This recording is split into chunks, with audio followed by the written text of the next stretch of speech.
আপনারা দেখছেন SR24x7 news.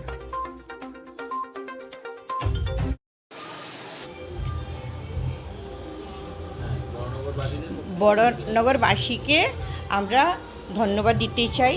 কি আমাদের বড়নগরবাসী বলুন, আমাদের কর্মী বলুন, সবাইকে আমি ধন্যবাদ দিতে চাই কি ওনাদের সহযোগিতাতে আমরা এই কাজটা করতে পেরেছি আর আমরা এগিয়েছি। জয় বাংলা। জয় বাংলা। চাই কি আমি যেমনি মানুষের কাছে গিয়ে দাঁড়িয়েছি, আমি বলুন, অজয়দা বলুন, আমার কর্তা বলুন, আমরা সবাই মানুষের কাছে গিয়ে দাঁড়িয়েছি, ওদের কাজ করেছি, সুখে দুঃখে সাথ দিয়েছি, ঠিক তেমনি সবাই সবাইকে সাথ দেবে, কাজটা করবে, তো আমরা এইভাবেই এগিয়ে চলে যাব।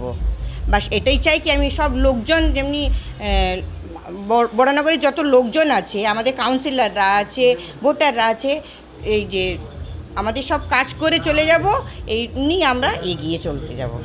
দিদি যে প্রকল্পটা দিয়েছিলেন আমরা সবার কাছে নিয়ে গেছি, বাড়ি বাড়ি গেছি, সবার সঙ্গে মিলে মানে দেখা করে আমরা কাজটা করেছি বলে তো লোকরা আমাদেরকে ভালোবেসেছে বলে এত আমাদেরকে সিট দিয়েছে।